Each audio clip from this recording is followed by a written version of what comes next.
Well, low-dose aspirin was once recommended for many older adults, but new research is changing that thinking. Brandon Lewis from our National Verify team looks into what that means for people at risk for heart disease.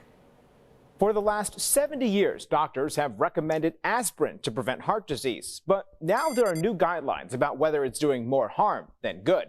And Verify viewer Charles asked us to help clear things up. So Charles, let's verify.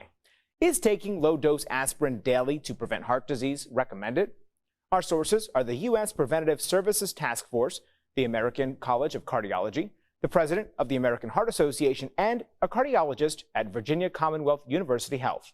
The question started after the Preventative Services Task Force proposed new guidelines this month suggesting most adults should not start taking aspirin to prevent heart disease.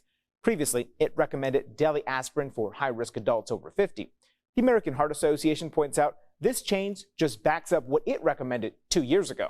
We're pulling way back on the recommendations for who needs aspirin. So this really means that millions of people who previously might have been recommended for aspirin now probably should not be taking it. There are two main reasons for the new guidelines. One is how aspirin affects the body. It's a blood thinner, and new research shows not only does it have only a small impact on preventing first heart attacks, but it also puts patients at a greater risk of major bleeding.